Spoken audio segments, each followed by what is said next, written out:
امام حسین ایسی باکرامت شخصیت ہیں کہ آپ کی جو ولادت ہے نا، آپ کی جو برتھ ہے، وہ برتھ بھی کرامت ہے. آپ 6 مہینے میں آپ کا جو حمل تھا، ماں کے پیٹ میں آپ رہے، وہ 6 مہینے رہے.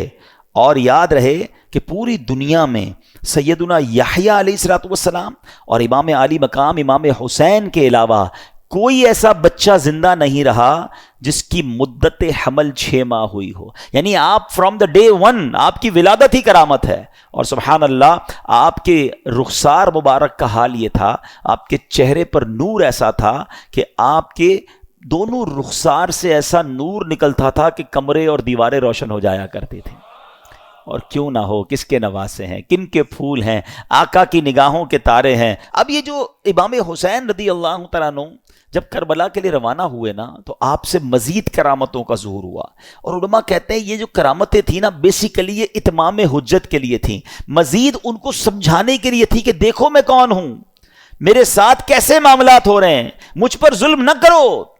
مگر ان ظالموں کی آنکھوں پر لالچ کا ایسا پردہ تھا. امام حسین فرسٹ آف آل آپ نے مدینے سے کوچ کیا اور اب مکے آیا. اب اسی راستے میں سیدنا ابن مطیع رحمۃ اللہ تعالی سے ملاقات ہوئی.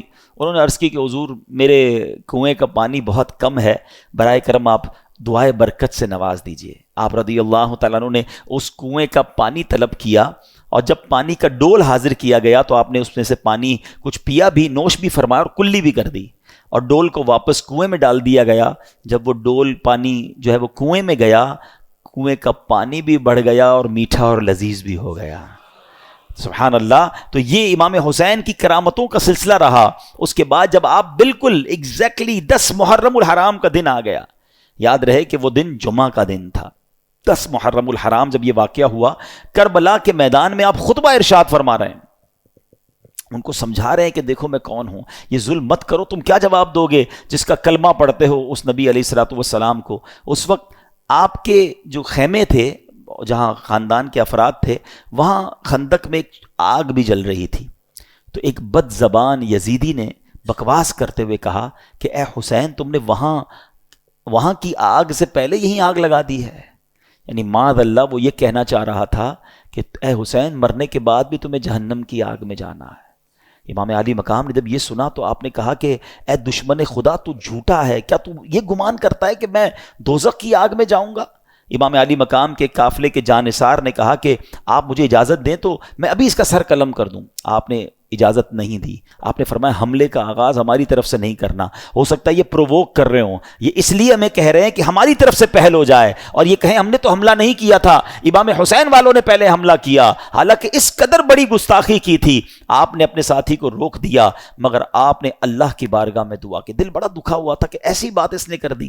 آپ نے کہا اے رب قہار، اس کو عذاب نار سے قبل بھی اس دنیا میں بھی آگ کا عذاب عطا فرما. آپ کی دعا قبول ہوئی. وہ بندہ جو گھوڑے پہ بیٹھا تھا، اس کی گھوڑے کو جھٹکا لگا، گھوڑا خود ہی دوڑتا ہوا گیا اور وہ گھوڑے سے جب جہاں گرا تو وہاں آگ لگی ہوئی تھی. اسی خندق میں یہ بندہ جا کر گرا اور وہ بد نصیب آگ میں جل کر بھسم ہو گیا.